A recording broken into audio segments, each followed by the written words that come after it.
apa yang telah Allah ciptakan, memberi makan, memberi kasih sayang, memberi kehidupan.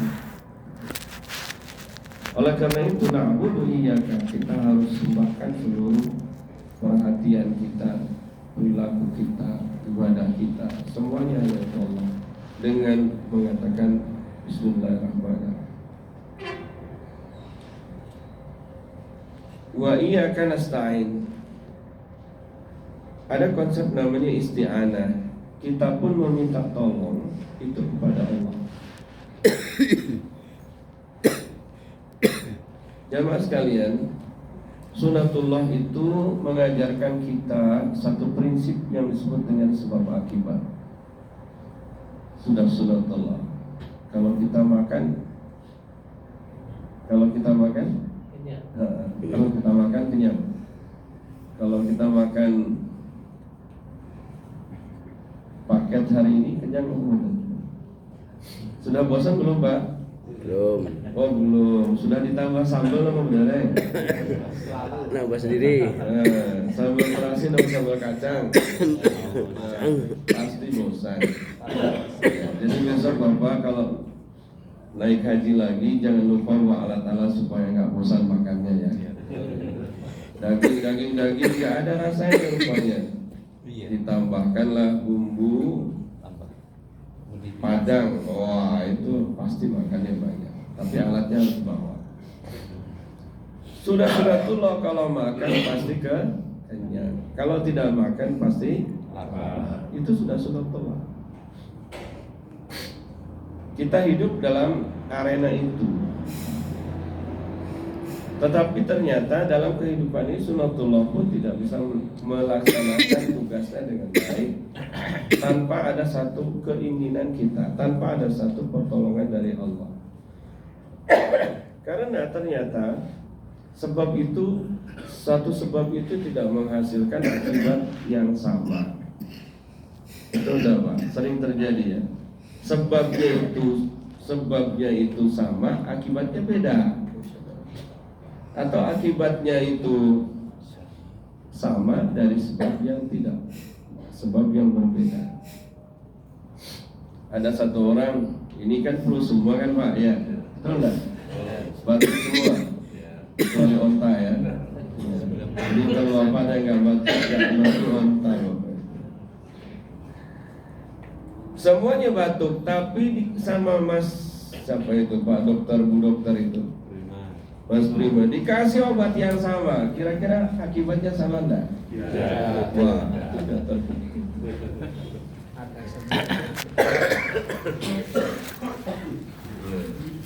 Ada batuknya uhu beda lagi.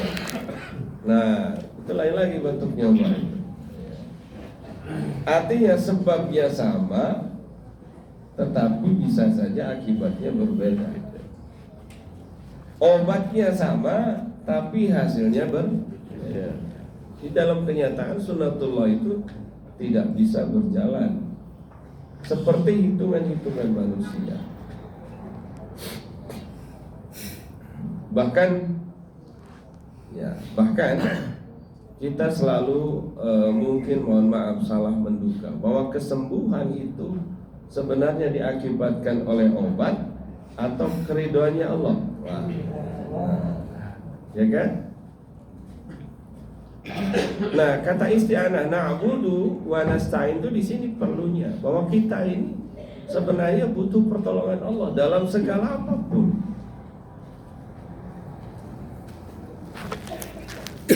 Besok nanti sama kemudian. Menurut dokter begini, dokter menyerah sudah. Dokter menyerah semua. Akhirnya apa? Minta kepada Allah. Tetapi di sini inilah kadang-kadang para dukun beraksi, ya kan? Para dukun beraksi, alternatif begitu ya. Selama memang memelihara akidah, silahkan. Tapi lihat dulu, kalau sudah menyimpang akidah, lepaskan dari itu. Disinilah wilayah isti'anah kita, bahwa na'budu itu hanya pada Allah, wa nasta'inu pun kita minta tolong pada Allah. Kita ini lemah Bapak Ibu sekalian. Saya ini lemah sekali. Kena flu aja udah. Sekarang ini lumayan alhamdulillah. Pak Marlan awal tuh wah suaranya lantang. Sekarang habis. Apa dokter itu canggih? Susah jawabnya kan? Canggih nggak dokter itu? Apoteker tuh canggih nggak? Nah kalau kita pikir Bapak Ibu sekalian, dokter itu apoteker lah, ya. Itu kan hanya menggabungkan antara jahe dengan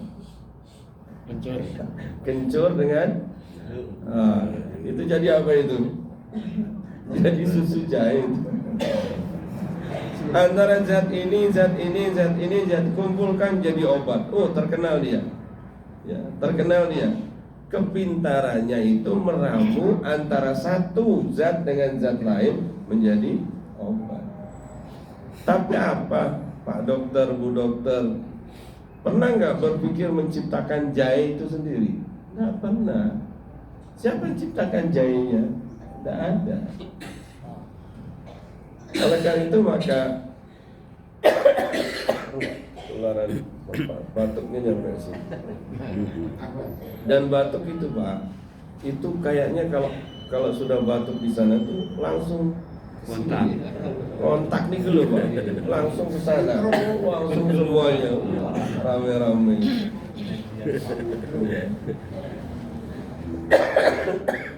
Apalagi saya ngimami serak-serak itu langsung keri kan. Nah semuanya ikut batuk. Jadi kita perlu nasta'in, kita tuh perlu minta tolong Allah dalam keterbatasan manusia memahami alam ini. Jelas-jelas bahwa dokter tidak mampu. Jelas-jelas para ahli medis tidak mampu. Ujung-ujungnya serahkan pada Allah. Bahkan kejadian-kejadian yang Allah turunkan pertolongan langsung pada seseorang itu bisa terjadi tanpa medis. Mungkinkah itu? Sangat mungkin. Kalau Allah sudah berkuasa, Allah menginginkan, maka semua selesai. Saya mohon klarifikasi. Pak Budi orang Pakem ya? Kan orang Pakem. Ya. Dulu itu ada pendeta yang masuk Islam. Orangnya kecil-kecil, jenggot putih, itu sering ke rumah dulu itu. Saya tahu lupa namanya, tapi sekarang udah lama sekali. Lasiman. Masih ada sekarang? Masih ya. Masih Lasiman.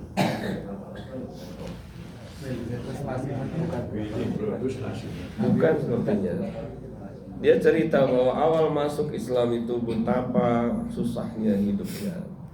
Dari seorang pendeta yang dia terjamin ekonominya, karena di sistem gereja itu jamaah itu dipotong gajinya sekian persen per gereja. Jadi pendeta itu pasti HP-nya lebih baik dari jamaahnya, ya, karena dia mendapatkan sumbangan. Dia sudah punya uang sampai 700 juta katanya. Setelah masuk Islam habis semua, mobilnya pun habis semua. Dalam posisi itu maka ia sangat terpuruk dari sisi ekonomi maupun apa. Dan kebetulan istrinya kena kanker payudara. Dia tidak punya apa-apa. Dia hanya membacakan Al-Fatihah di minumannya. Itu Pak Pendeta yang cerita. Saya ingin klarifikasi lagi, apa ada apa belum? Masih ada apa tidak ya? Ya. Sudah? Oh, udah keluar kota. Tapi alhamdulillah kata beliau itu dengan qadarullah, dengan takdir Allah. Kankernya itu hilang, kankernya tidak, artinya hilang setelah beberapa kali. Oleh karena itu maka hal-hal seperti ini bisa terjadi ketika Allah itu menghendaki. Maka isti'anah itu sangat penting. Isti'anah itu melengkapi apa yang kita pikirkan sekarang, bahwa tidak semua persoalan dunia ini bisa diselesaikan dengan manusia. Dokter tidak bisa menyelesaikan semuanya. Maka ketika iyyaka na'budu wa iyyaka nasta'in itu, maka tekanlah di situ untuk menunjukkan bahwa kita memang betul-betul memohon pada Allah. Bahkan para mufassir mengatakan, kenapa na'budu dulu baru nasta'in? Ini satu isyarat dalam sistem semiotika tentang ilmu tentang tanda. Ketika ini didahulukan diakhirkan, itu biasanya mengandung makna. Artinya sebelum nasta'in itu na'budu dulu, gitu maksudnya. Ibadah terus dulu yang benar-benar, setelah itu nasta'in. Itu kira-kira maknanya begitu. Wah, kita kan seringnya nasta'in dulu ibadahnya enggak, gitu ya kira-kira. Nah, itu yang mungkin perlu ada penekanan. Mengapa iyyaka na'budu wa iyyaka nasta'in? Kita pasrah dulu pada Allah, berdoa sekuat-kuatnya, ibadah seluas-luasnya, ibadah sebanyak-banyaknya. Setelah itu kita minta pada Allah. Itulah ajaran dari surat Al-Fatihah, iyyaka na'budu wa iyyaka nasta'in. Jamaah sekalian, masih ada 10 menit. Ihdinas shiratal mustaqim. Ihdina dari kata hada, yahdi itu memberi petunjuk. Ya. Al-huda itu namanya petunjuk. Orang Indonesia banyak menggunakan kata ini. Hidayah, itu kan, itu juga petunjuk. Mas hidayah atau Bu hidayah itu juga petunjuk. Huda itu juga petunjuk. Ihdinas shiratal mustaqim, ya Allah tunjukkan saya, kami semua ini Siratal mustaqim. Sirat mustaqim itu kalau secara bahasa adalah jalan yang lurus. Dimaknai jalan yang lurus adalah semua jalan yang mengantar kepada kebaikan, mengantar kepada surga. Itulah jalan yang lurus. Para mufassir mencoba menguraikan apa sih sebenarnya hidayah itu. Hidayah itu bertingkat, Bapak Ibu sekalian. Di beberapa mufassir mengatakan jalan untuk keselamatan dan jalan untuk kebaikan dunia akhirat itu pertama ada yang physically, ada yang bersifat fisik. Itu juga adalah hidayah. Hidayah yang paling rendah, Bapak Ibu sekalian, untuk menjadikan kita selamat, menjadikan kita itu bisa hidup sampai sekarang adalah insting. Insting itu jangan kira Bapak itu hidayah betul. Insting ini diberikan kepada seluruh makhluk, baik pun manusia, hewan, maupun tumbuhan.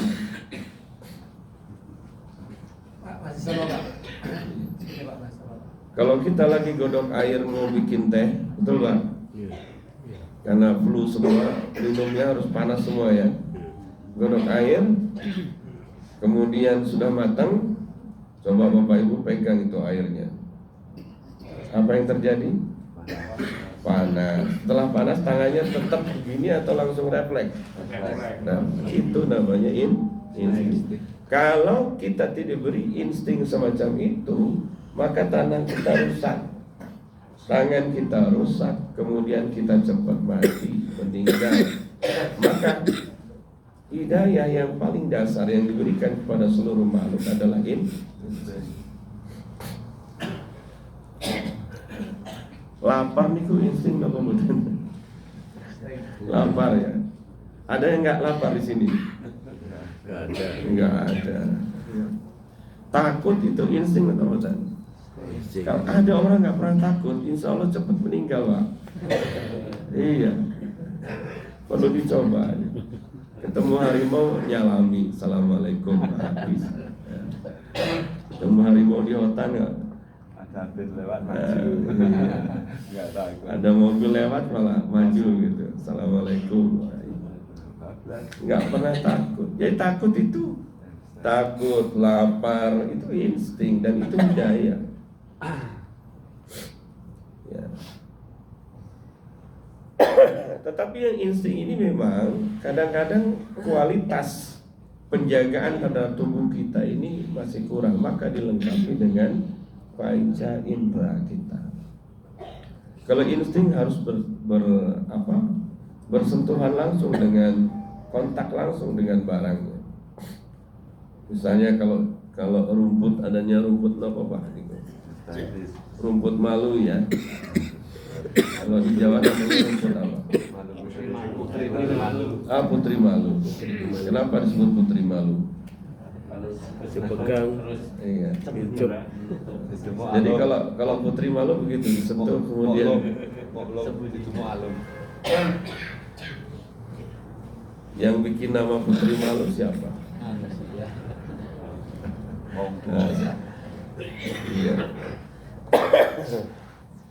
Kenapa putri malu? Kenapa rumput begitu? Itu insting dia untuk menyelamatkan dirinya supaya tidak rusak. Pepohonan ada. Kalau kita ketemu anjing, kira-kira yang mana duluan nih yang takut? Anjingnya.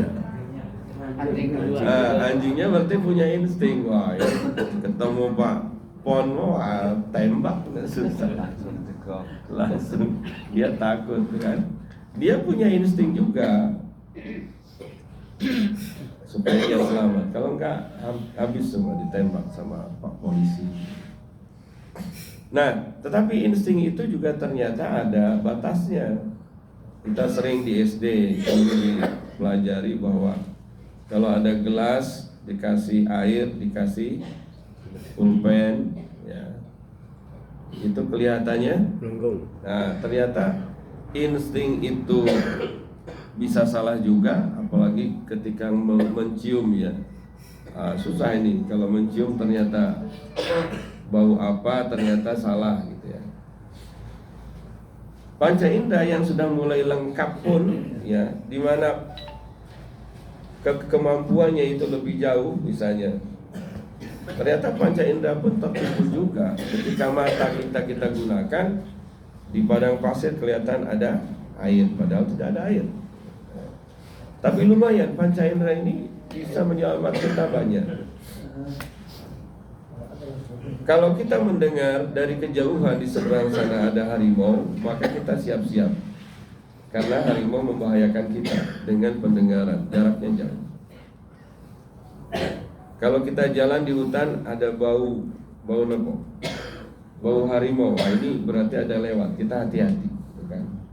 Lumayan, panca indera kita, mata kita, kemudian pendengaran kita, itu semuanya adalah hidayah yang kita harus berdoa pada Allah, mudah-mudahan Allah memelihara ini semua.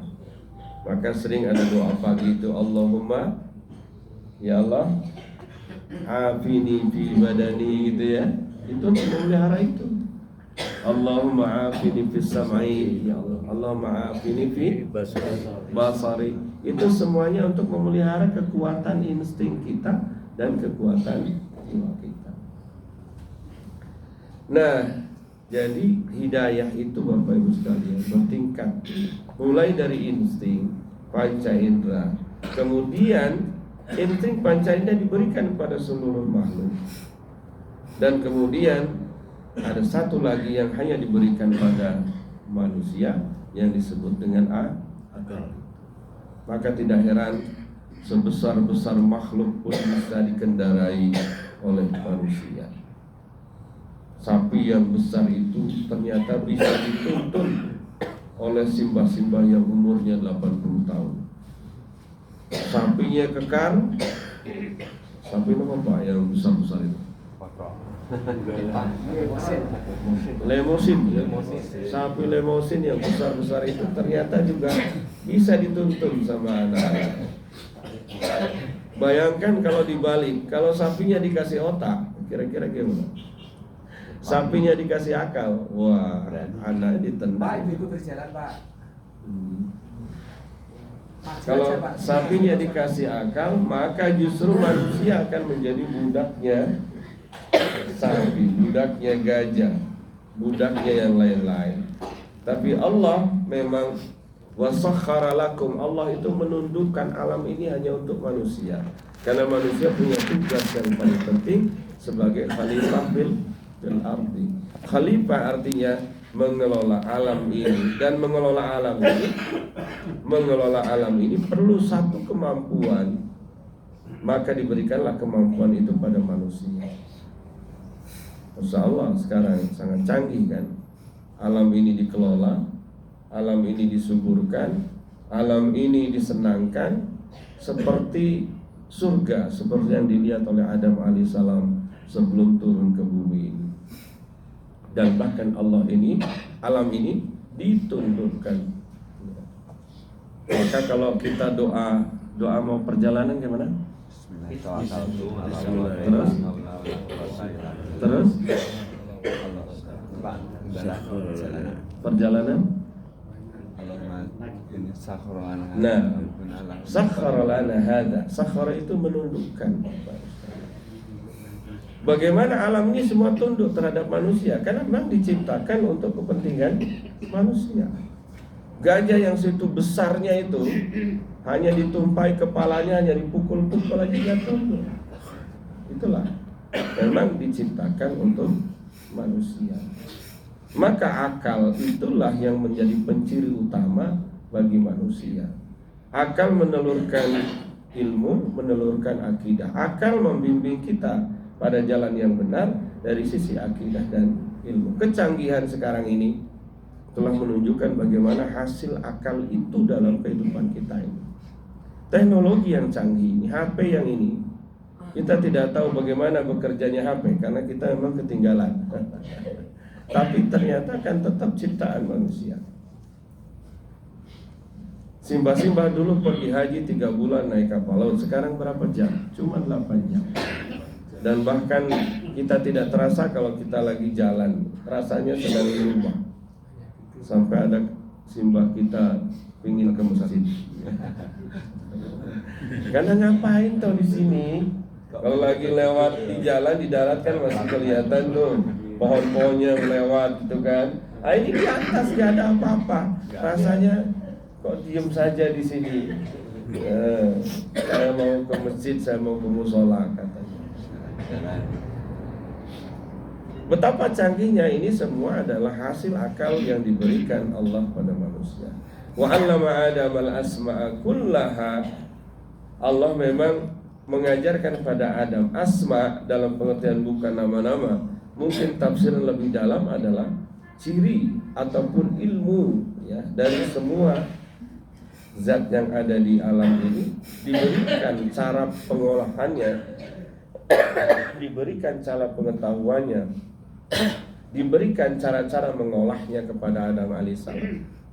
Sehingga sekarang kita ini menjadi terbengong-bengong melihat kecanggihan dari hasil manusia kita sendiri, sesama manusia. Kita lihat pesawat aja gimana ya. Saya sampai sekarang tidak dong loh Pak. Mestinya B.J. Habibie harus kesini ya, beneran. Kalau pesawat miring nih kok gimana caranya? Kita ini isinya berapa Pak? 360 ya. Bebannya berapa? Satu kopernya berapa? 30. Nih, pokoknya sekarang berapa ton kira-kira? Berapa ton kira-kira? Kalau bisa terangkat ke atas itu gimana caranya? Sampai sekarang saya nggak dong. Kok kuat? Udah kuat-kuat gini, miring ke kanan, miring ke itu gimana caranya? Kita ini bingung dengan hasil teknologi dari kawan-kawan sesama manusia kita ini. Di samping ada hal yang lain. Itulah tanda bahwa akal kita itu memang sangat canggih, diciptakan Allah untuk apa? Untuk mensejahterakan kehidupan manusia. Tetapi rupanya insting ada kelemahannya, panca indera ada kelemahannya, akal pun ada kelemahannya. Maka ketika akal ditunggangi oleh kepentingan nafsu, maka canggih juga orang itu untuk melakukan keburukan. Canggih melakukan kebaikan, canggih melakukan keburukan. seekor hewan kalau melakukan keburukan, makan manusia, kira-kira satu cukup ya Pak ya? Tergantung ya. Kalau manusia satu nembakin manusia yang lain, membunuh manusia yang lain, satu tembakan, dua tembakan, bahkan bisa ratusan orang meninggal. Saking canggihnya dalam akal dia, tapi untuk keburukan. Oleh karena itu maka perlu ada hidayah yang lain di atas itu semua, yang disebut dengan hidayah Al-Quran. Hidayah Al-Quran, hidayah keimanan, hidayah yang lain, yang ini inti dari keberagamaan kita sekarang ini. Sehingga kita bisa kesini gara-gara hidayah yang itu. Dan mohon maaf Bapak sekalian, hidayah yang ini, yang terakhir setelah akal itu, ternyata juga diberikan Allah Subhanahu wa taala kepada orang-orang yang khusus.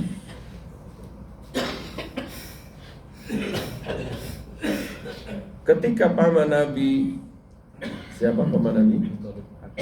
Abu Talib. Nabi meresah kenapa? Karena pamannya sendiri baru masuk Islam. Hidayah yang ini yang susah. Saya lupa dalam surat apa dikatakan, wahai Nabi, innaka la tahdi man ahbabta. Wahai Nabi, kamu memang seorang Nabi. Kamu punya paman yang belum mendapatkan hidayah untuk menyembah Allah. Innaka la tahdi man ahbabta. Kamu gak bisa memberi petunjuk kepada orang yang kamu cintai. Walaikinallaha yahdi ma yasha. Dan hanya Allah lah yang memberikan hidayah kepada orang yang dikehendaki oleh Allah SWT. Paman Nabi orang Arab tiap hari dengan Nabi menyaksikan bagaimana mukjizat Nabi, belum diberi hidayah. Hidayah Al-Quran, hidayah yang sangat berharga. Sedangkan kita ini di Sleman, ketemu Nabi pernah? Nginjak negara Arab pernah? Baru kali ini. Nah, batuknya mulai rambut. Kita ini orang di Indonesia nggak pernah kenal Nabi, nggak pernah berkunjung ke negara Nabi, nggak pernah kemana-mana. Tapi hidayah masuk ke dada kita ini yang betul-betul harus kita syukuri.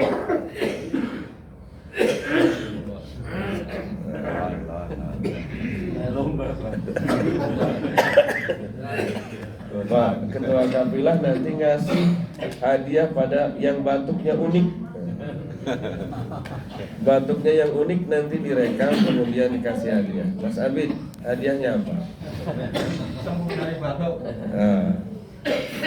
Nah, itu jenis salah satu jenis batuk unik.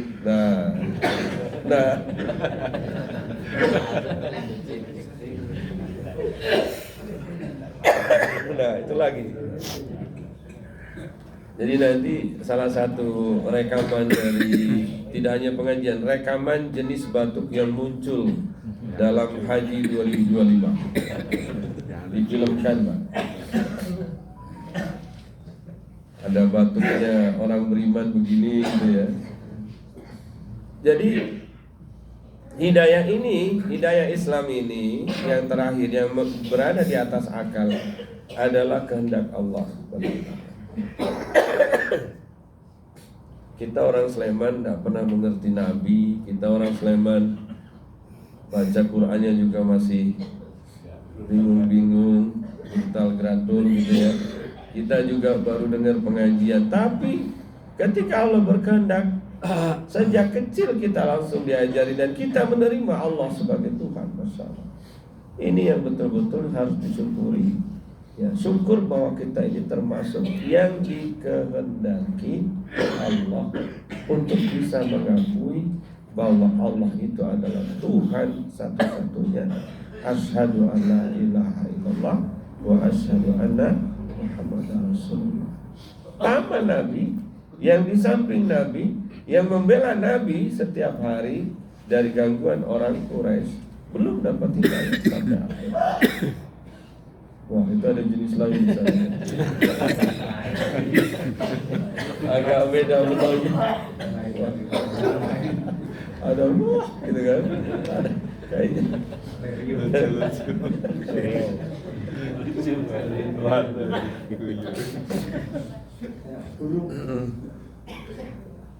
Itu bisa di ini Pak, itu yang terantik sejamaah kita itu yang tadi.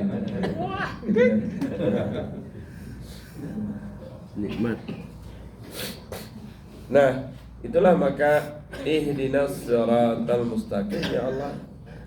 Jadi sekali kita berdoa itu kita meminta pada Allah ihdinas siratal mustaqim. Berilah kami hidayah. Sehatkanlah insting saya, berilah insting yang sehat, berilah panca indera yang sehat, berilah akal yang sehat, berilah hidayah yang tetap, berilah hidayah yang tetap, ya, supaya kita kuat untuk menuju siratal mustaqim, kita supaya bisa melakukan kerja-kerja jalan menuju jalan-jalan yang lurus menuju kepada kebahagiaan dunia dan akhirat. Maka disinilah Bapak Ibu sekalian, pentingnya kita menekan di sini, insaf di sini ketika kita mengatakan iyyaka na'budu wa iyyaka nasta'in ihdinas siratal mustaqim siratal ladzina an'amta 'alaihim ghairil maghdubi 'alaihim waladdallin amin. Sirat yang mustaqim itu seperti apa? Jalan yang lurus itu seperti apa? Ini ada rinciannya. Yaitu jalan siratal ladzina, jalan orang-orang an'amta 'alaihim, jalan orang-orang yang sudah diberikan nikmat. Siapakah orang yang sudah diberikan nikmat? Maka para mufassir mengatakan para nabi, ya, para ulama, orang-orang yang diberikan kenikmatan, itu jalan-jalan mereka lah yang harus kita ikuti. Para syuhada. Jadi berilah kami jalan-jalan orang yang telah beri Engkau nikmat kepada mereka. Ihdinas siratal mustaqim siratal ladzina an'amta 'alaihim ghairul maghdubi 'alaihim, dan bukan jalan orang-orang yang maghdub. Dari ghadaba yaghdab artinya marah, maghdub itu yang dimarahi. Orang-orang yang dimarahi oleh Allah. Siapa yang dimarahi oleh Allah? Banyak. Ada yang menafsirkan secara khusus katanya, ya, orang yang dimarahi Allah itu adalah orang-orang Yahudi. Maghdub alaihim, dalam cerita dalam Quran Allah tidak restu dengan sikap dan perilaku orang Yahudi. Sampai sekarang juga kita tahu sendiri. Waladhdallin, dan juga bukan jalan orang yang tersesat, yaitu ada yang menafsirkan juga, tapi ini tafsiran, ya, adalah orang-orang Nasrani. Yang sesat apa? Sesatnya apa? Mengaku Isa al-Masih alaihissalam sebagai Tuhan. Di Quran sudah jelas. La taqulu salatu salat. Jangan kamu katakan trinitas. Karena Nabi Isa alaihissalam sudah jelas-jelas dalam Quran dikatakan Nabi itu tidak pernah mengajarkan trinitas kepada hamba-hambanya, kepada umatnya. Nah, maka ada yang mengatakan maghdubi alaihim itu adalah orang Yahudi, waladhdallin, dan bukan jalan orang-orang yang tersesat, khususnya tersesat dalam akidah. Ghairil maghdubi alaihim waladhdallin. Amin. Amin itu artinya istajib, dan bacanya panjang, Pak. Jangan amin. Nah, itu salah. Yang betul adalah amin. Ya. Kalau amin itu artinya orang yang diamanai, orang yang bertanggung jawab. Kalau amin itu artinya aman, keamanan. Yang betul adalah amin. Ya, artinya istajib ya Allah dengarkanlah, kabulkanlah doa. Karena dalam Al-Fatihah ada dua. Yang pertama pujian, yang kedua adalah doa kita sebagai manusia. Nah, nanti ada hadis khusus mengenai ini, bagaimana Allah itu membagi dua dalam Al-Fatihah. Yang pertama ketika Allah dipuji, alhamdulillahirabbil alamin, Allah senang sekali. Hambaku sedang memuji. Ketika kita berdoa, iyyaka na'budu wa iyyaka nasta'in, dan lah lihat hambaku sekarang sedang meminta kepadamu, walahu mas'ala, dan bagi mereka apa yang dia inginkan. Itulah kira-kira hadis dari Rasulullah yang menerangkan surat Al-Fatihah, bahwa surat Fatihah dibagi dua, yaitu tahmid, pujian pada Allah, yang kedua adalah doa kepada Allah, dan Allah berjanji walahu mas'ala, dan doa-doa ini akan Allah kabulkan. Saya kira itu. Terima kasih. Tamat Al-Fatihah, dan insya Allah nanti kita kembangkan lagi ke surat-surat yang lain. Wassalamualaikum warahmatullahi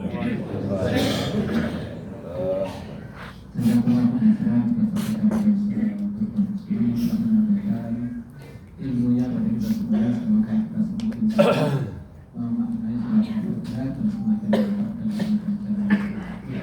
tetapi sebelumnya ini ada suatu hidupkan karena istilah kita akhiri